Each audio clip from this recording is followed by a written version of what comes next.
Welcome to the 345th episode of the Reading and Writing Podcast.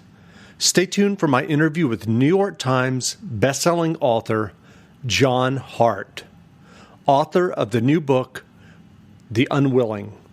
Stay tuned for the interview.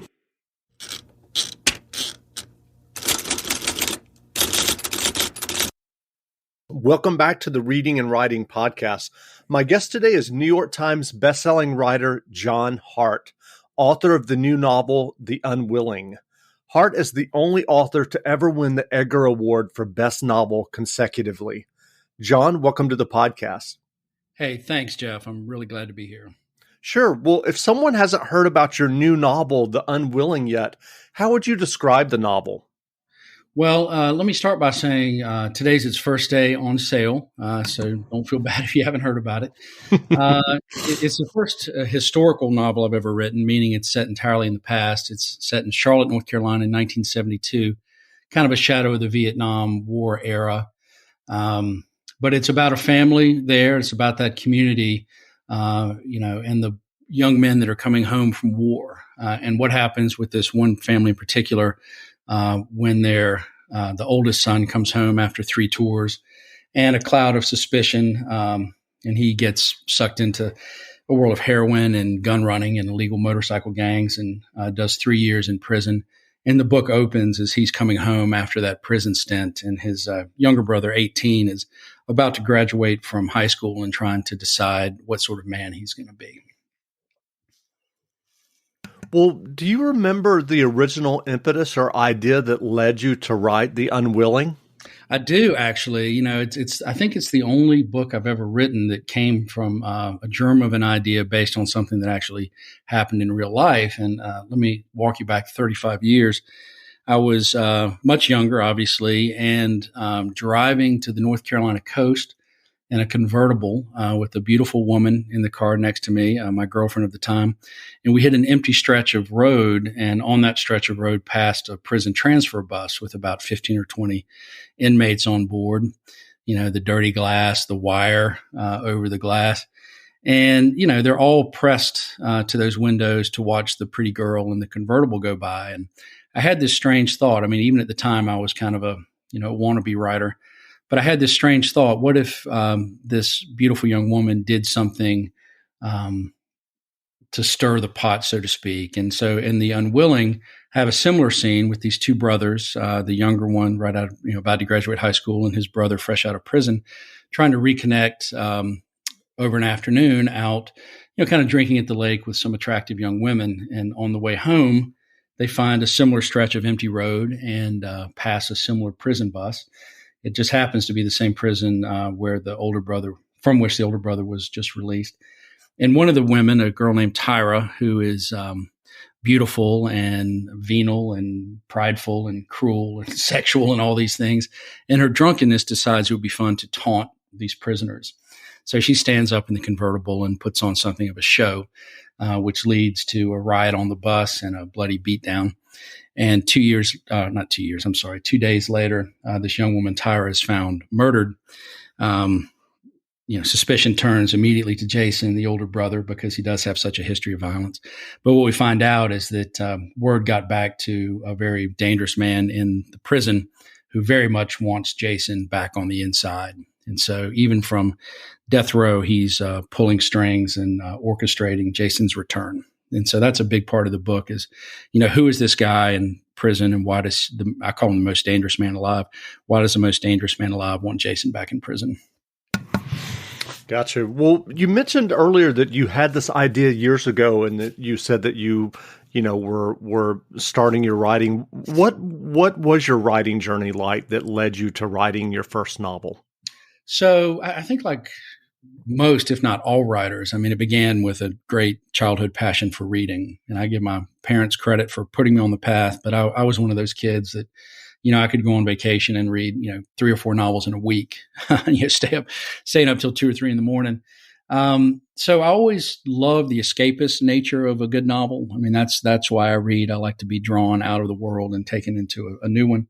And as I grew and matured, I often found myself thinking I could do this or I could do better than this, which is a a childish conceit, I think. I just figured it must be the easiest thing in the world to write a novel. Of course, it's not. That's magical thinking. I outlined my first novel when I was 20. I was living at the beach, and that outline never got off the cocktail napkins. And I still have a stack of them, these cocktail napkins, after work, daydreaming about a novel. I found myself taking a master's in accounting. Don't ask me why. That was a god-awful year of my life. But it forced me, it was so miserable for me. It really forced me to take a really important step, which is to stop talking about writing a novel and actually write one. And I've met so many people that love to talk about the novel they're going to write, but sitting down and doing it, of course, is really, really hard. And it's fraught with doubt and suffering, all these artsy things. And in rejection, I mean, that book was roundly rejected everywhere I sent it. And then I found myself in law school a few years later and didn't much care for that either. And so I thought, well, let's try another book. And that one was equally unpublished. You might get a pattern here. I was very goal oriented, and I wanted to be a writer. I wanted this for a living. Anyway, it would have been very easy to quit after any of those failures because, they were hard failures. Hard no's, hard rejections. And then when I was 35, I guess, I was working as a criminal defense attorney. Had a young wife and a brand new daughter, and I'd been a lawyer long enough to start getting the really bad guy clients. And one of them was a child molester who'd abused his 4-year-old stepdaughter and wanted me to get him off of it, off the charge. And I just didn't want to represent him. And I was court appointed. The judge said, you don't have a choice. The firm said, you don't have a choice. So I said, you know what, maybe it's time to try one more shot at the brass ring. So I quit my practice. I gave myself a year and wrote The King of Lies, which became my first published novel and my first New York Times bestseller. And I was able to quit, regular jobs at that point. I've been doing this full time ever since. Wow, that's a great story. What kept you going when you were writing those early novels that you said, got rejected and didn't really go anywhere? Well, a combination of ignorance, meaning I had no idea, truly no idea how hard it is to write a decent novel, to find a publisher, and then to actually be successful enough that I could do it for a living. It was kind of a joyful ignorance. Now it happens. It happens all the time. It happens every day. So I don't want to discourage any of your listeners. But it's important to go into it with open eyes. So it was large part that just kind of, dewy-eyed innocence that I can do this. And, every other career path that I explored just didn't do it for me. I was raised to prepare for the future and make sure I could meet my responsibilities. So, grad school and different careers. I was a banker, stockbroker, lawyer, tried all these things. The only thing that I've ever been really passionate about, professionally speaking, is writing. And the idea of not being able to do that for a living is what brought me back that third time. But it did take a lot to overcome the pain of those rejections because, you probably know this, heart and soul goes into writing these books, and rejections can feel very personal. So anyway, that's sort of where we ended up, and luckily it worked out. Well, are there ever days when you sit down to write and it's tough to get going? And if so, what do you do on those days to get yourself started? It's a new year, and with T-Mobile, it's not about how far apart we are. It's about how close we can be. So we're bringing out our best deal. Right now, get the iPhone 12 on us on every single plan with eligible iPhone trade-in. So I can FaceTime with my sister in Savannah. That's right, the iPhone 12 on us on every plan. All on America's 5G leader in coverage. T-Mobile. With 24 monthly bill credits and a new line plus tax. If you cancel, credit stop and balance on required finance agreement may be due. Contact us for well-qualified buyers. Qualifying consumer plan required. See coverage and offer details at T-Mobile.com. The wake up early, do a little studying, take the dog out, finish that audiobook until the very end. Finish that workout, then stop by McDonald's for breakfast and somehow manage to do it all before that 10 a.m. meeting meal.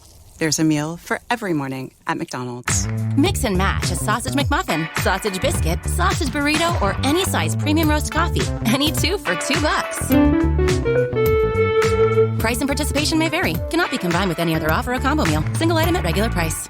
Yeah, man, I absolutely have those days. I have them even now. This is my 7th novel. the 6 before this, I mean, all did well. They're all bestsellers, and you'd think that it would be easy at that point to just be confident every day, but it's not. I mean, every book is different, and they all require 100% full and total commitment. At this point, I mean, I'm so deep into this. I love it. I cherish it. I try to safeguard it like I would a child. And I'm talking about my career. But I have those dark days where, the story's not there. The writing is fighting me. And I just push through it. I mean, you just have to realize that it's a sprint. I mean, it's a marathon rather than a sprint. And, get up, do it again. If it didn't work yesterday, try it the following day. And if that doesn't work, keep going. I got to my 5th novel, which eventually became a book called Redemption Road. I spent a year writing what was supposed to be my 5th novel. I got 300 plus words into it before I realized it just wasn't good enough, and nothing I could do would make it good enough. And I became aware that I'd known this for months and was trying to fix it and didn't want to admit that. And finally, called my editor and said, look, I'm not going to make this deadline. And I ended up throwing out that entire year's effort and starting over. And it took me 2 years then to write what became Redemption Road. So, that's a dark spot. I mean, I actually had probably about a 5 or 6 month pretty serious depression after throwing out a year's work and finding the will to start again. But if you love it and you have to do it, you get there. Yeah. Yeah. So you said that this was the first novel that you've written that's set completely in the past, in the 1970s, and your character was a Vietnam War veteran. What kind of research did you do to kind of get yourself in that mindset of writing about the 70s? Yeah, no, great question. So in 1972, I was 7 years old. So I remember the 70s pretty well, from a childhood perspective. So one of the reasons I picked that era is because I have these memories of such a simple time, right? I mean, kids played in the creeks, and we played stickball and all these things. We didn't have smartphones, and it was a very different childhood. And so I wanted to sort of capture that simplicity, and which is why my main character is 18. He's still very close to that. I mean, he's involved in his first love interest. He's still in school. He's got childish fears and aspirations, and trying very hard to become an adult. But being an adult now and looking back on the 70s, I understand what a difficult time it was for the country. We had war and riots, and the Kent State shootings and Watergate and corruption and inflation and the Cold War, and it was a difficult, complex time. So I wanted to capture that duality, and the research that I had to do was mostly fun, right? So if you're going to immerse your reader in 1972, you need to know. What's the big movie? What's the big album? What chain restaurants might have existed in the South that don't exist anymore? What did a new car cost? I mean, all these things. And you want to sort of feather them in to give that feeling of, reality to the story without beating the reader over the head, right? It's a very subtle thing. And then because a lot of the story is about this young man, Jason, who comes home after 3 tours in Vietnam. And keep in mind, he was a very decorated soldier. In fact, one of the most decorated soldiers before he came home suddenly under a cloud and a dishonorable discharge and addicted to morphine and then heroin and, very criminal in his dealings. I needed to understand a little bit about the Vietnam War and what happened there and, what could have made someone, shift so hard from decorated soldier to seemingly lost cause. Those types of research are a lot of fun. And I think I rang the bell with it, to be honest. That's great. So given your writing career thus far and your success and what you talked about earlier of writing these 2 early novels and going through the process of getting your first novel published, what writing advice would you offer for those who are working on their own stories and novels? Wow. Okay. Probably a few bits of advice. Let's start with this. The world is full of people that are going to tell you can't do it. And I think I met most of them. And I have my theories on this. I think that people who gave up on their dreams, if they see someone chasing dreams of their own, they have a kind of a vested interest in that person's failure. I mean, if that person succeeds, then perhaps they were wrong to quit chasing their own dreams. And if that person fails, then, maybe they were just wise and smart to give up and settle. So don't let people tell you no. I mean, my mother, who is my biggest fan now, told me, and I quote, "Don't quit your day job. You will never get published." And that was her sort of go-to setting until I was in my 8th foreign language and, 2 weeks on the bestseller list. So don't listen to people that say you can't do it. Have faith in yourself, but understand that it is as much craft as art. And so you may have some God-given talent, but it can always be improved. And I meet so many writers that have this attitude that once the word is on the page, it's sacrosanct. I won't change it. And that's ridiculous. You gotta edit. You gotta be open to constructive criticism. Nothing is sacred. No, you gotta murder your darlings. I guess it was Faulkner that said that. And then, finally, don't be scared to read books on how to do it, because yes, I think it's very hard to make a bad writer a good writer through study. I think, that doesn't happen very often, but I think you can make a good writer a great writer through study. And a lot of that's just learning the pitfalls. I mean, avoid passive use. I mean, show, don't tell, how do dialogue tags work? I mean, these are things that I kind of had naturally because I've just read a billion novels by that point. But I did read one book on how to write and sell my first novel. And I think it, saved me a little trouble down the road because, these editors and agents, they're so jaded, right? I mean, these are hardworking men and women that see the good and the bad and everything in between. And you cannot lose them on the first page. So you really have to avoid rookie mistakes. And then, just read a lot. And it's one of my great frustrations is that I can't read very much when I'm working because I start to sound like that person, whoever I'm reading. So it's kind of the frustrating part of my job. Well, on that note, what novels or nonfiction books have you read recently that you enjoyed? I think probably the best surprise for me, and I've recommended this book wholeheartedly, is a book by a guy named Peter Heller called The Dog Star. And it's kind of in a bit of post-apocalyptic fiction, but it's also kind of a love story about a man and his dog in this terrible new world, and just beautifully done. I mean, it's a book I wish I'd written. That's great. I've heard lots of great things about that. Yeah, it's really good. So where can people find you online if they want to learn more about you and your novels? So I have a website. It's johnhartfiction.com, and there are links to social media there, et cetera. I don't tweet much, but I am on Facebook and Instagram, and those are both John Hart Author. And I am on Twitter. I just I don't go there very often. I have very mixed feelings about social media, to be honest with you. I hear you. Well, again, we've been speaking with New York Times bestselling writer John Hart, author of the new novel, The Unwilling. The novel is on sale now, so go buy a copy. And John, thanks for doing this interview. Yeah, Jeff, thank you. Great chatting with you. Appreciate it. Great.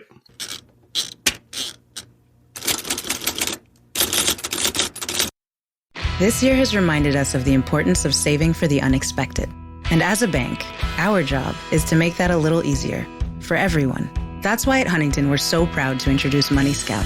It analyzes your checking account to find money that's not being used and moves it to your savings automatically. It's that simple, so you can always be saving, even now. Learn more and enroll at huntington.com/moneyscout. Huntington, welcome. Money Scout is subject to eligibility, terms and conditions, and other account agreements. Member FDIC. 15 minutes could save you 15% or more. Is that Shakespeare? Nope, it's Geico. Yeah, that's Shakespeare from one of his unpublished works. Oh, it be not for awakening. Nay, giveth thou the berries. For 15 minutes could save you 15% or more. Nope, it's from Geico, because they help save people money. Well, I hate to break it to you, but Geico got it from Shakespeare. Geico. 15 minutes could save you 15% or more.